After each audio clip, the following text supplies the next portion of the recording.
एक बार गौतम बुद्ध अपने शिष्यों के साथ एक गांव की तरफ जा रहे थे। तभी उन्होंने देखा कि एक युवक बेहद गुस्से में पहाड़ी की तरफ जा रहा है। बुद्ध उसे देखते ही समझ गए कि या तो यह किसी की हत्या करने जा रहा है या फिर खुद आत्महत्या करने जा रहा है। युवक जैसे ही पहाड़ी से कूदने जा रहा था, गौतम बुद्ध ने तुरंत उसका हाथ पकड़कर उसे खींच लिया। यह देख उस युवक ने कहा, आप मेरा हाथ छोड़ दें, यह मेरा जीवन है, मैं जो चाहूं इसके साथ करूं, आप मुझे मत रोको। गौतम बुद्ध ने कहा, ठीक है, तुम चाहो तो दोबारा से कूद जाना, लेकिन पहले 10 मिनट रुक जाओ। 10-12 बार लंबी सांसें लो और अपनी हथेलियों को खोल दो, उसके बाद ही मैं तुम्हें दोबारा आत्महत्या करने दूंगा, उससे पहले नहीं। युवक बोला, आप मुझे बेकार ही इतना परेशान कर रहे हैं, मैं पहले से ही इतना परेशान हूँ, लेकिन अगर आप कहते हैं तो ठीक है, मैं 10-12 बार लंबी सांसें ले लेता हूँ और अपनी हथेलियाँ खोल देता हूँ, उसके बाद आप मुझे आत्महत्या करने से नहीं रोकेंगे। उस युवक ने अपनी आंखें बंद की, 10-12 बार लंबी सांसें ली, अपनी हथेलियों को खोला और फिर धीरे धीरे अपनी आंखों को खोला। फिर महात्मा बुद्ध ने कहा कि ठीक है, अब तुम जा सकते हो। वह युवक पहाड़ी की तरफ गया। उसने जैसे ही कदम आगे बढ़ाए, पहाड़ी के नीचे देखा। वह देखते ही पीछे हट गया और वापस जाकर बुद्ध से बोला, आप कौन हैं?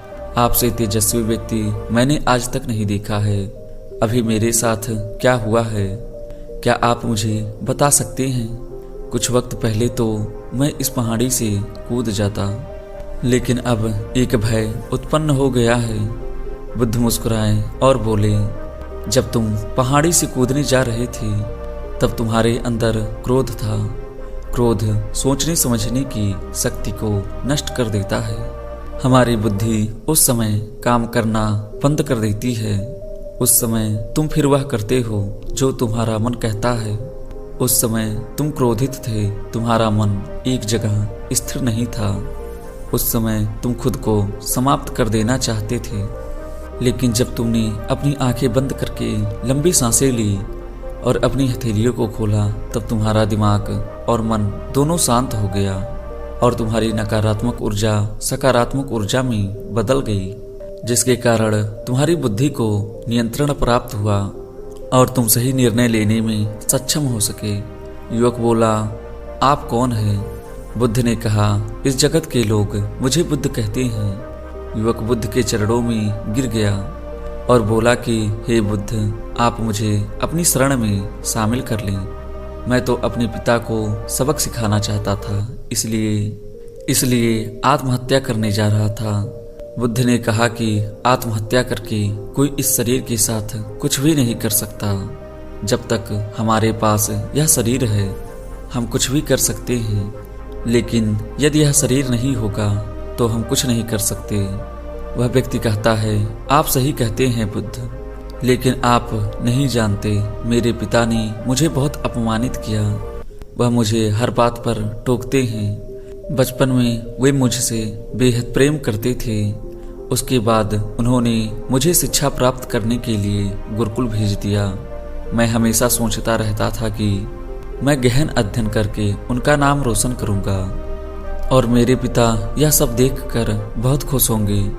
जब मैं शिक्षा पूरी करके वापस आया, तब मैंने अपने पिता को बताया कि मैंने सारे शास्त्र, वेद, उपनिषद कंठस्थ कर लिए हैं और मुझसे बड़ा ज्ञानी कोई नहीं है। तब वे खुश होने की जगह मुझसे कहते हैं कि अपने आप को ज्यादा ज्ञानी होने के भ्रम में मत डालो, ना ही खुद में अहंकार लाओ। मैं तो उन्हें दिखाना चाहता था कि मैंने कितना गहन अध्ययन किया है। मैं बड़े बड़े शास्त्रार्थ में जाने लगा। सभी मेरे ज्ञान से प्रभावित होने लगे। सभी ने मुझे महान ज्ञाता माना, लेकिन मेरे पिता ने नहीं माना। वह मेरे शास्त्रार्थ के बीच पहुंच जाते और मेरे बताए गए ज्ञान में कुछ न कुछ कमियां निकालते और सबके आगे मुझे अपमानित करते। वे मेरे साथ रहने वाले मित्रों को भी अपमानित करते थे, यह कहकर कि वह मेरा जीवन बर्बाद कर देंगे, क्योंकि वह मेरा साथ देते थे, मेरे ज्ञान की प्रशंसा करते थे। मैं समझ नहीं पा रहा था कि वह ऐसा क्यों कर रहे हैं। तब मेरे मित्र ने मुझसे कहा कि वह मेरे जितना ज्ञान अर्जित नहीं कर पाए, इसलिए वे मुझसे ईर्ष्या करते हैं।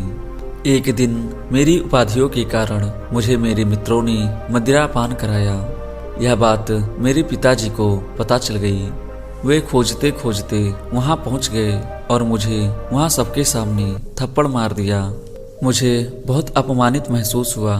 तब मैंने यह तय किया कि मुझे मेरे पिताजी को सबक सिखाना है और मैं यहाँ आत्महत्या करने आ गया, क्योंकि एक पिता के लिए इससे बड़ा सबक क्या होगा। जब वह अपने बेटे को अर्थी पर उठाएंगी तब उन्हें एहसास होगा कि उन्होंने क्या गलती की है। बुद्ध मुस्कुराए और बोले, मुझे एक बात बताओ, जो ज्ञान तुम्हें आत्महत्या करने के लिए प्रेरित करे वह ज्ञान किस काम का है? वह कहाँ से अच्छा हुआ जो तुम्हें एक गलत काम करने से नहीं रोक पा रहा है? उस व्यक्ति ने कहा, आप सही कहते हैं बुद्ध, अब मैं खुद को अज्ञानी सा महसूस कर रहा हूँ। आप मुझे अपनी शरण में ले ले, मैं आपसे ज्ञान प्राप्त करना चाहता हूँ। बुद्ध ने कहा, तुम मेरे साथ 4 दिनों तक रहना और उसके बाद अपने पिताजी के पास जाना। अपने पिताजी के घर तुम मध्यरात्रि के बाद जाना और बिना किसी हलचल के चुपचाप भीतर चले जाना, तब तुम्हें जीवन का सबसे पहला ज्ञान मिलेगा। वह व्यक्ति 4 दिनों तक बुद्ध के पास रहा और उसके अगले दिन अपने पिता के पास चला गया। जब मध्यरात्रि में वह अपने घर पहुंचा तब उसने देखा कि उसकी माताजी बिस्तर पर बहुत बीमार पड़ी हैं और उस युवक के पिता से कहती हैं कि तुम्हारी शक्ति के कारण आज हमारा बेटा हमसे दूर है। अगर तुम इतने सख्त नहीं होते तो आज वह घर छोड़कर नहीं जाता। वह युवक अपने पिता की तरफ देखता है। वह देखता है कि जिनकी आंखों में आज तक आंसू नहीं देखे थे, आज वे नम आंखों के साथ बैठे हुए थे।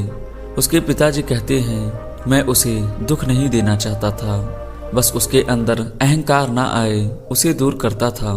तभी उसके अंदर की कमियों को वहां जाकर बताता था, ताकि मुझे सुनकर कोई और भी उसे उसकी कमियां बता सके और उसे अपने ज्ञान पर कभी घमंड ना हो, क्योंकि व्यक्ति का अहंकार उसे हमेशा ले डूबता है। लेकिन उस भीड़ में मेरे सिवा कोई नहीं होता था जो उसको उसकी गलतियों के बारे में बताए। तब मैंने तय किया कि मैं उसे उसकी गलतियों से अवगत कराऊंगा, लेकिन वह मेरी ना सुनकर हमेशा अपने मित्रों की सुनता। और एक दिन जब उसने मदिरा पान किया तब मेरा दिल दुखा और तब मुझे लगा कि शायद मेरी परवरिश में कोई कमी थी। मैं ही एक अच्छा पिता नहीं बन सका जो मेरे बेटे ने ऐसा किया। लेकिन तुम चिंता मत करो, मैं उसे कहीं से भी ढूंढ कर ले आऊंगा। जितना प्रेम तुम मुझसे करती हो उससे ज्यादा मैं उससे करता हूँ। उस व्यक्ति की माता कहती हैं, मैंने उसे हर जगह खोजा लेकिन वह कहीं नहीं मिला। मेरा मन कहता है कि यहाँ से कुछ दूर पर एक गांव में गौतम बुद्ध रुके हैं, वह जरूर वहीं होगा। तुम उसे वहां जाकर देखो। ये सारी बातें वह व्यक्ति वहीं खड़े होकर सुन रहा था। उसकी आंखों से आंसू बह रहे थे। वह चुपचाप वहां से चला गया और गौतम बुद्ध के पास पहुंचा और बुद्ध से बोला, हे बुद्ध, अगर आपने मुझे उस दिन आत्महत्या करने से नहीं रोके होते तो मुझसे कितना बड़ा पाप हो जाता। बुद्ध ने उस व्यक्ति से कहा, इस जीवन की सबसे बड़ी गलती आत्महत्या करना है। ये जीवन तुमने खुद नहीं लिया है, उसे तुम्हें दिया गया है, तो तुम्हें कोई हक नहीं है कि उसे तुम खुद से नष्ट करो। कल सुबह तुम्हारे पिता यहाँ वापस आएंगे। कल सुबह तुम उनके साथ जाकर उनके ऋण को उतारना। उस व्यक्ति ने कहा, हे महात्मा बुद्ध, मुझे मेरा सारा ज्ञान व्यर्थ लग रहा है। आप सत्यता को उजागर करते हैं। मैं आपके साथ रहकर आपसे ज्ञान प्राप्त करना चाहता हूँ। आप मुझे अपने संघ में शामिल कर लें। बुद्ध ने कहा, कल सुबह जब तुम्हारे पिताजी आएंगे तब तुम उनसे बातचीत करना और उनसे आज्ञा लेना, और तब तुम्हें लगे कि तुम्हें ज्ञान प्राप्ति की जरूरत है तो संघ के दरवाजे सभी के लिए खुले रहते हैं।